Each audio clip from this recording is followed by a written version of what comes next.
But why, some say, the moon? Why choose this as our goal? And they may well ask, why climb the highest mountain? Why, 35 years ago, fly the Atlantic? Why does Rice play Texas? We choose to go to the moon. We choose to go to the moon in this decade and do the other things, not because they are easy, but because they are hard.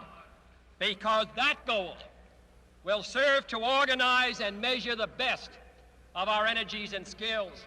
Because that challenge is one that we're willing to accept, one we are unwilling to postpone, and one we intend to win, and the others too. 30 seconds and counting. Astronauts report it feels good. T-minus 25 seconds. 20 seconds and counting. T-minus 15 seconds. Guidance is internal. 12, 11, 10, 9. Ignition sequence start. 6, 5, 4, 3, 2, 1, 0. All engine running. Liftoff. We have a liftoff. 32 minutes past the hour. Liftoff on Apollo 11. Tower cleared. Here we got a roll program. Neil Armstrong reporting the roll and pitch program, which puts Apollo 11 on proper heading.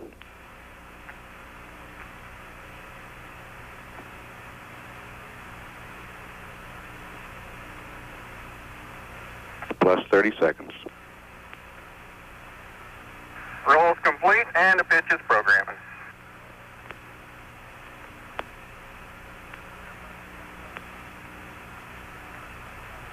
One Bravo. One Bravo is a abort control mode.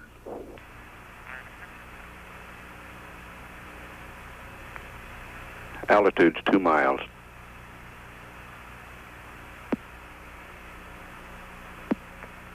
Apollo 11 Houston, you're good at 1 minute. Downrange 1 mile, altitude 4 miles now. Velocity 2,195 feet per second. Start model pressure red line is lit. I don't... Where? Yeah, it don't make a difference. No difference. Okay, let's punch them out. Everything is go, Ralph. We're through the region of maximum dynamic pressure now. Yeah, everything looks good here. We're at 1350 on the start bar. 8 miles downrange, 12 miles high. Velocity 4,000 feet per second. Stand by for mode 1 Charlie. Mark, mode 1 Charlie. 1 Charlie. Cliff Charlesworth taking a staging status. This is Houston, you are go for staging.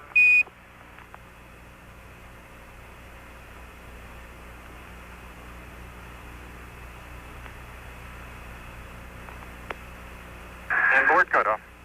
Inboard engines out. I'm inboard cutoff.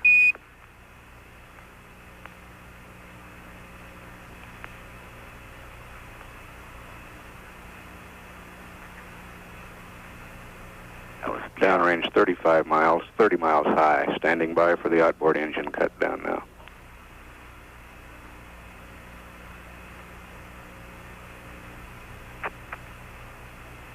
Staging. And ignition.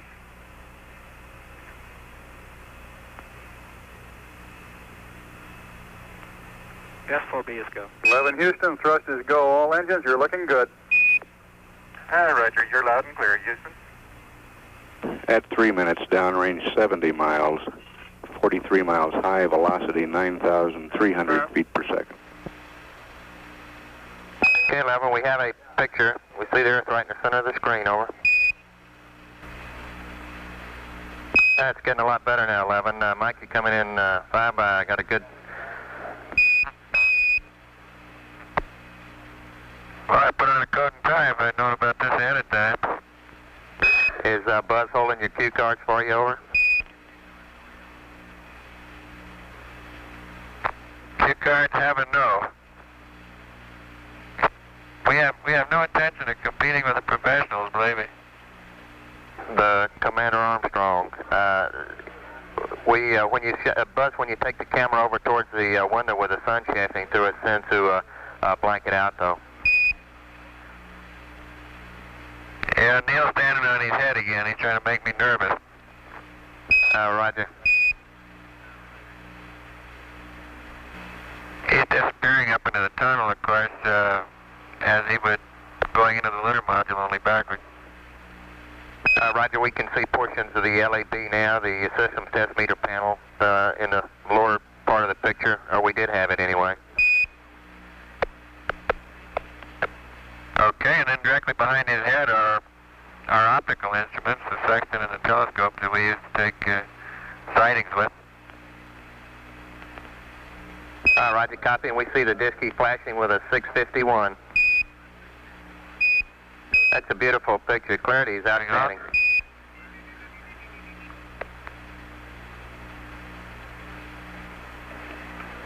We can also give you the time of day in our system of mission elapsed time, 34 hours, 16 minutes, and 15 seconds. Looks like it's probably almost your dinner time down there, Earth. We'll show you our food cabinet here in a second. 11, Roger. 11, Houston, we see a box full of goodies there, over. Oh, we really have them, Charlie. We got all kinds of good stuff. We've got coffee up here in the upper left, and various breakfast items, bacon in little small bites, and beverages like fruit drink. And over in the center part, we have all kinds of things. Let me pull one out here and see what it is. Right.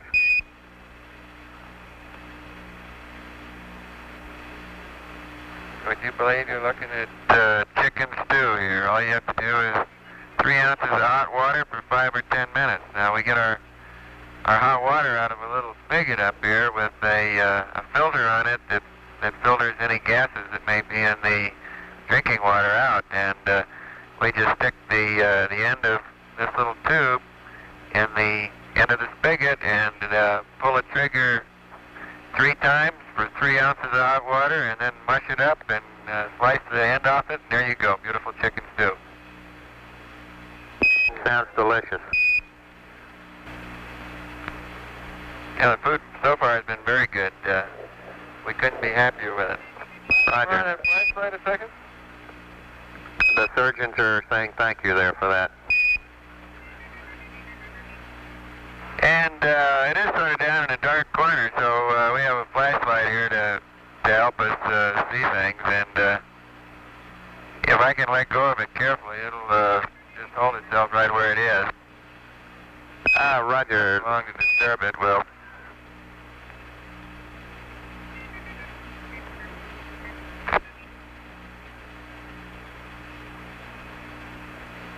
Apollo 11, Houston, that's a pretty good demonstration. You started off really stable there, Mike. Well,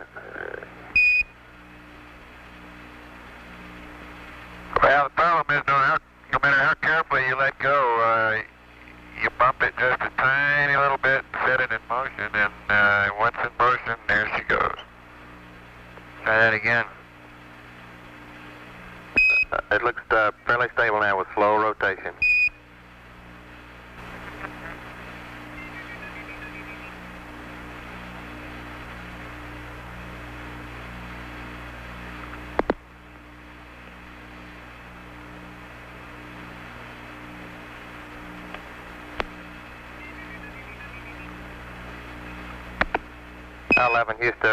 Houston, we just lost our pick. I see we're going back outside now. Over.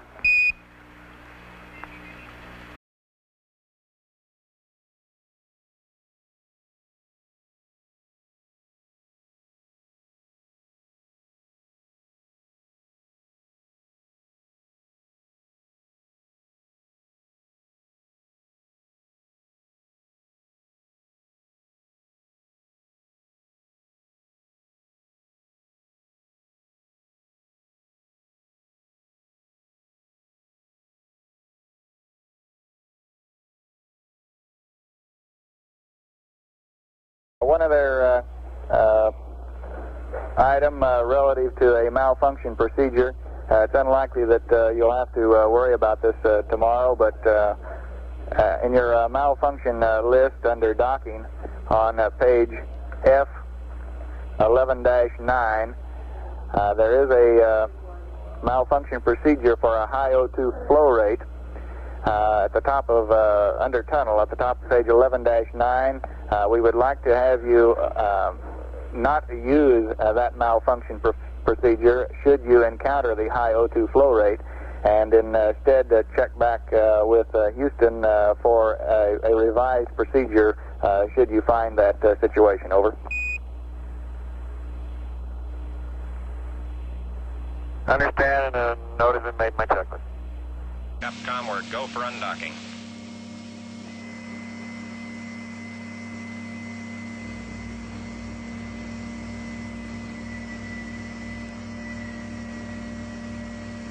Hello, Eagle, Houston, we're standing by, over.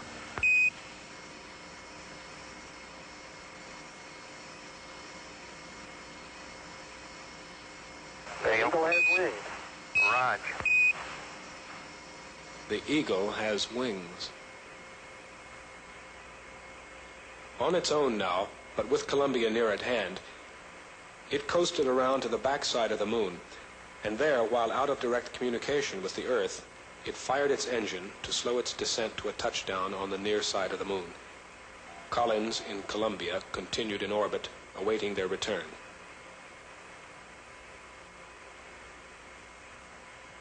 Roger, we got good data.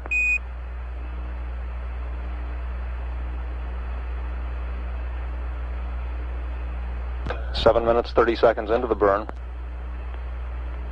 Altitude 16,300 feet.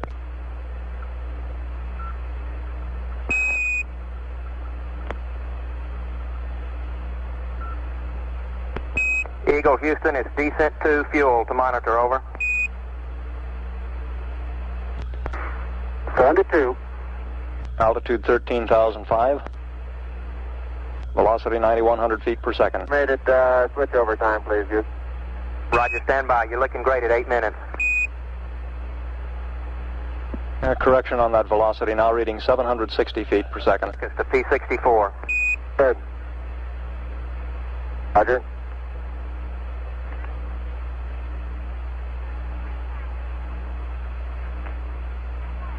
Fido says we're go, altitude 9,200 feet. 8:30, you're looking great.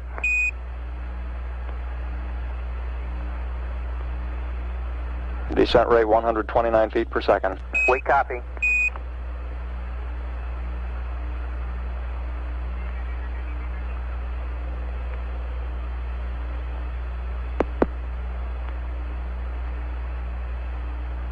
Eagle, you're looking great. Coming up 9 minutes. We're now in the approach phase, everything looking good. Altitude 5,200 feet. Manual attitude control is good. Roger, copy. Altitude 4,200. Houston, you're a go for landing, over. Roger, understand. Go for landing. 3,000 feet. Copy. Alarm. 1201. 1201. Roger, 1201 alarm. We're go. Same type. We're go. 2,000 feet. 2,000 feet. Into the ag. 47 degrees. Roger. 47 degrees. Eagle looking great. You're go. Altitude 1,600. 1,400 feet, still looking very good.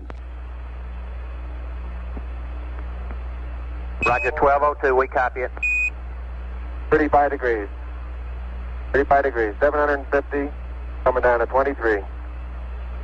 700 feet, 21 down. 33 degrees. 100 feet down at 19. 540 feet down at 30. Down at 15.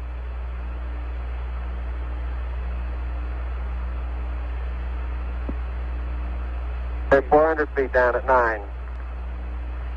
Cape forward. 10 and 50 feet down at 4. 33 and a half down.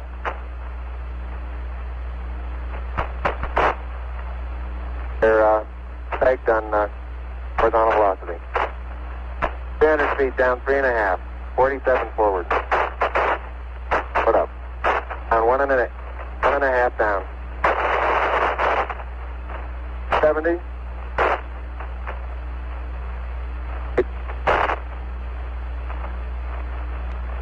Got big shadow out there.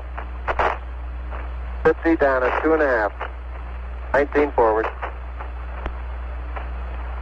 Altitude, velocity, light. 3.5 down. 220 feet. 13 forward. 11 forward, coming down nicely. 200 feet. 4.5 down. 5.5 down. 160 feet. 6.5 down. 5.5 down. 9 forward. Good. 120 feet. 100 feet, 3.5 down, 9 forward. 5%. 185. Okay, 75 feet. Guys looking good, down 1/2. 6 forward. 60 seconds. Lights on. 6. Down 2.5. Forward. Forward. That's 40 feet down 2.5. Picking up some dust. 30 feet, 2.5 down. Great shadow. 4 forward. 4 forward. Drifting to the right a little. 20, down 1/2. 30 seconds. Forward. Just. Good. Okay.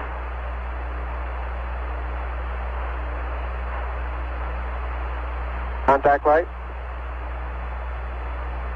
Okay, engine stop. ACA at a descent. Mode control both auto, descent engine command override off. Engine arm off. Port 13 is in.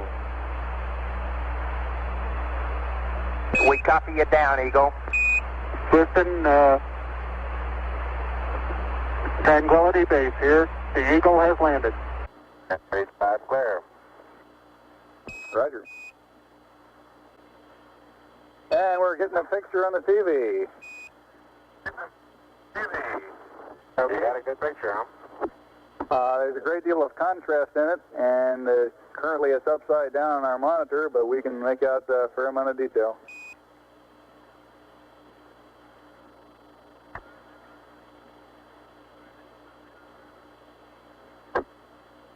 Okay, would you verify the position the opening I ought to have on the camera? Stand by.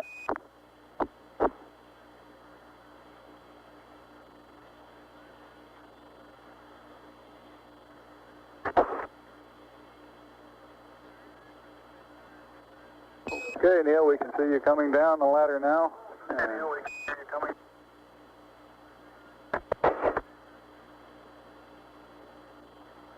Okay, I just checked getting back up to that first step. That isn't collapsed too far, but it's adequate to get back up. Roger, we copy. It's a pretty good little jump.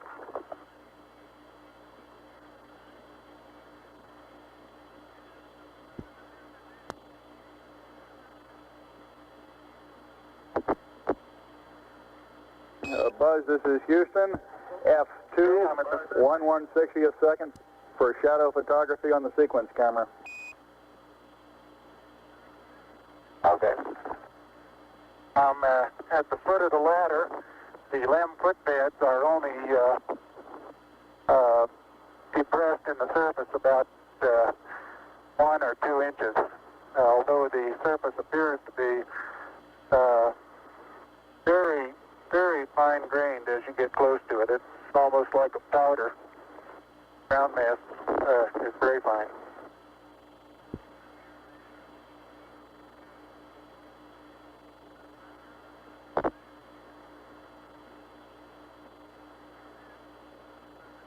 I'm going to step off the LEM now.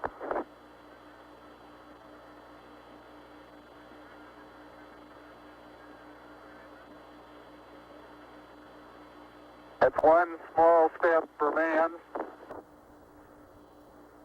one giant leap for mankind. Okay, You can make a mark, Houston. Roger. One.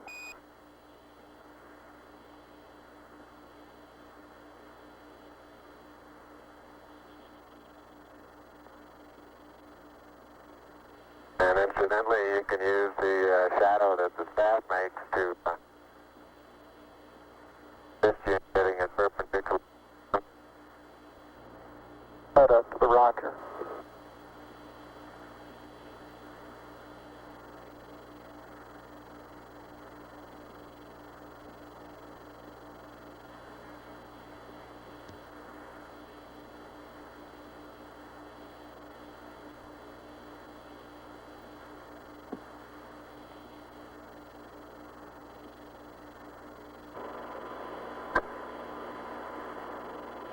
You'll have to extend that one.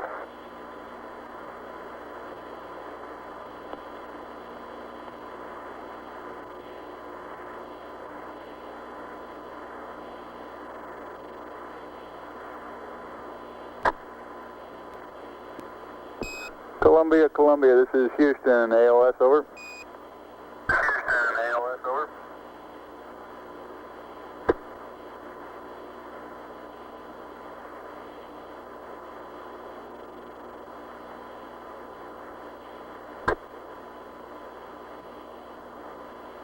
Neil Armstrong's been on the lunar surface now almost 45 minutes. It's bad. I don't have a number.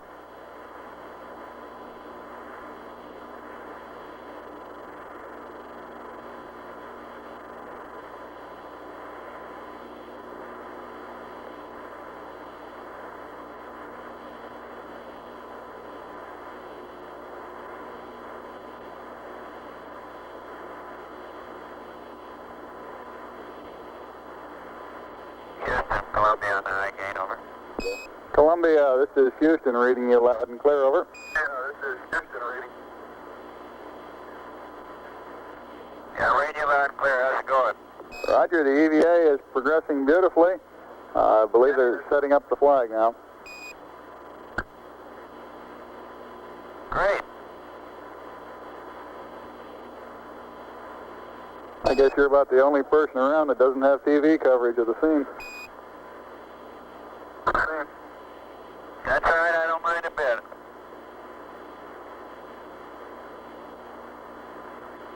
How is the quality of the TV? Oh, it's beautiful, Mike. It really is. Oh, geez, that's great. Is the lighting halfway decent? Yes, indeed. They've got the flag up now, and you can see the stars and stripes on the lunar surface. now, and you can see the stars and stripes on the lunar surface. Beautiful, just beautiful.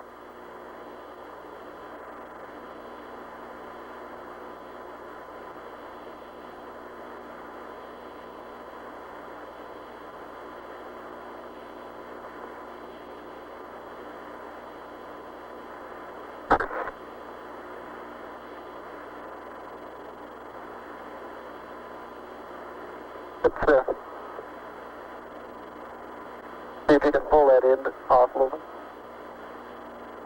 Straighten that end up a little.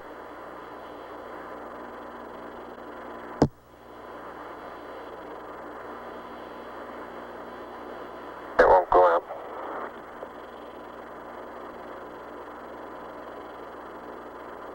Okay.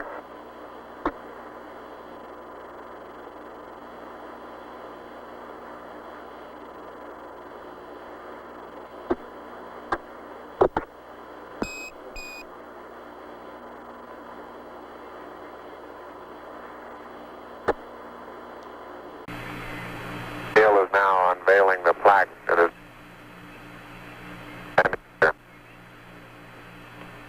Roger, we got you bore-sighted, but back to one side. Four-sided.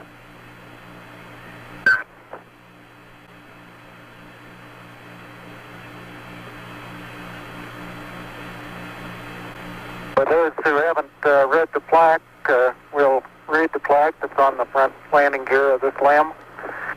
There's two hemispheres, one showing each of the two hemispheres of Earth. Underneath it says, "Dear men from the planet Earth, first set foot upon the moon, July 1969, AD. We came in peace for all mankind. Neil and Buzz, the President of the United States is in his office now and would like to say a few words to you. Over.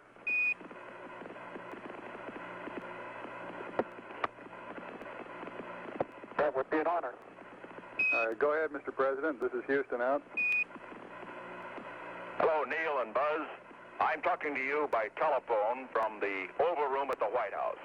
And this certainly has to be the most historic telephone call ever made. I just can't tell you how proud we all are of what you... For every American, this has to be the proudest day of our lives. And for people all over the world, I am sure they too join with Americans in recognizing what an immense feat this is. Because of what you have done, the heavens have become a part of man's world. And as you talk to us from the Sea of Tranquility, it inspires us to redouble our efforts to bring peace and tranquility to Earth. For one priceless moment in the whole history of man, all the people on this earth are truly one. One in their pride in what you have done, and one in our prayers that you will return safely to Earth.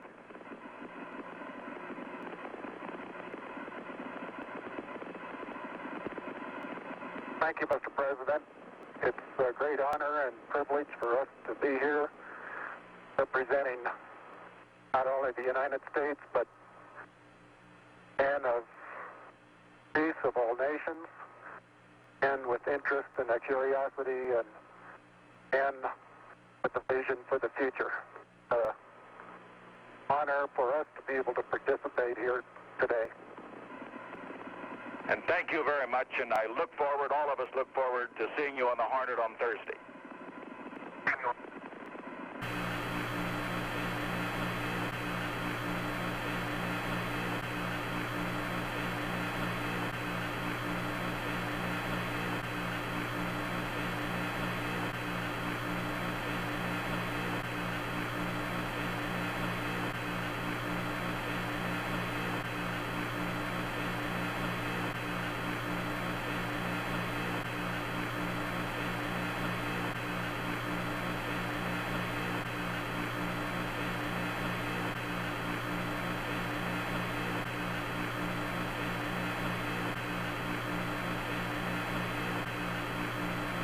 This is the commander of Apollo 11. 100 years ago, Jules Verne wrote a book about a voyage to the moon. His spaceship, Columbia, took off from Florida and landed in the Pacific Ocean after completing a trip to the moon. The trip of ours to the moon may have looked to you simple or easy. I'd like to assure you that that has not been the case. The Saturn V rocket, which put us into orbit, is an incredibly complicated piece of machinery, every piece of which works flawlessly. This computer up above my head has a 38,000-word vocabulary, each word of which has been very carefully chosen to be of the utmost value to us, the crew. This switch, which I have in my hand now, has over 300 counterparts in the command module alone of this one single switch design. In addition to that, there are myriad of circuit breakers, levers, rods, and other associated controls. The SPS engine, our large rocket engine, on the aft end of our service module, must have performed flawlessly or we would have been stranded in lunar orbit. The parachutes up above my head must work perfectly tomorrow or we will plummet into the ocean. We have always had confidence that all this equipment will work and work properly, and we continue to have confidence that it will do so for the remainder of the flight. All this is possible only through the blood, sweat, and tears of a number of people. The American workmen who put these pieces of machinery together at the factory. Second, the painstaking work done by the various test teams during the assembly and the retest after assembly. And finally, the people at the Manned Spacecraft Center, both in management, in mission planning, in flight control, and last but not least, in crew training. This operation is somewhat like the periscope of a submarine. All you see is the three of us, but beneath the surface are thousands and thousands of others. And to all those, I would like to say thank you very much. Good evening. I'd like to discuss with you a few of the more symbolic aspects of the flight of our mission Apollo 11. As we've been discussing the events that have taken place in the past 2 or 3 days here on board our spacecraft, we've come to the conclusion that this has been far more than 3 men on a voyage to the moon. More still than the efforts of a government and industry team. More even than the efforts of one nation. We feel that this stands as a symbol of the insatiable curiosity of all mankind to explore the unknown.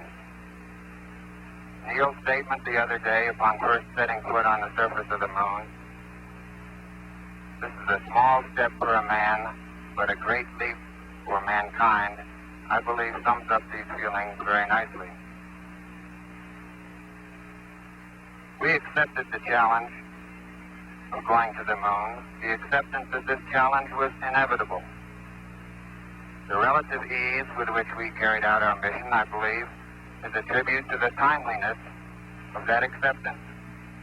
Today, I feel we're fully capable of accepting expanded roles in the exploration of space. In retrospect, we have all been particularly pleased with the call signs that we very laboriously chose for our spacecraft, Columbia and Eagle. We've been particularly pleased with the emblem of our flight, depicting the U.S. Eagle, bringing the universal symbol of peace from the Earth, from the planet Earth, to the moon, that symbol being the olive branch. It was our overall crew choice to deposit a replica of this symbol on the moon. Personally, in reflecting the events of the past several days, a verse from the Psalms comes to mind to me. When I consider the heavens, the work of thy fingers, the moon and the stars which thou hast ordained, what is man that thou art mindful of him? The responsibility for this flight lies first with history and with the giants of science who have preceded this effort. Next to the American people, who have, through their will, indicated their desire. Next to 4 administrations and their Congresses for implementing that will. And then to the agency and industry teams that built our spacecraft. The Saturn, the Columbia, the Eagle, and the little EMU, the spacesuit and backpack that was our small spacecraft out on the lunar surface. We'd like to give a special thanks to all those Americans who built those spacecraft, who did the construction, the design, the test, and put their heart and all their abilities into those crafts. To those people, tonight we give a special thank you. And to all the other people that are listening and watching tonight, God bless you. Good night from Apollo 11.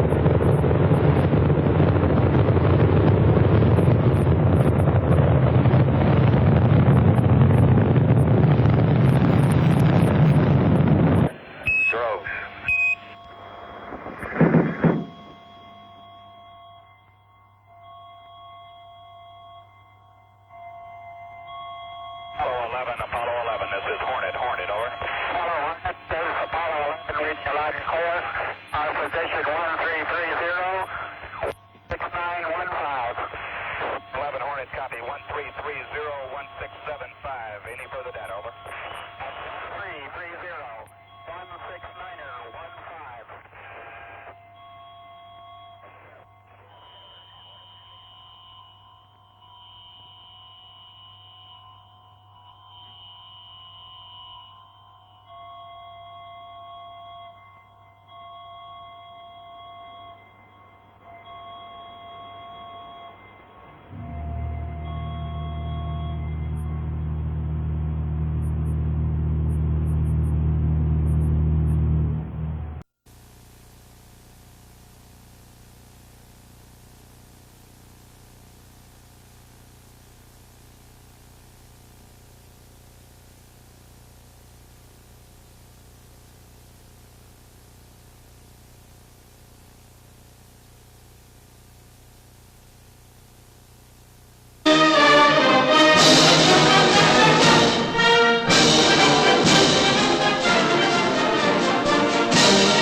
What was it we were really celebrating?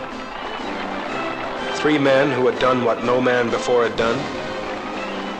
A technological feat that was believed beyond the realm of possibility? The fulfillment of an age-old dream?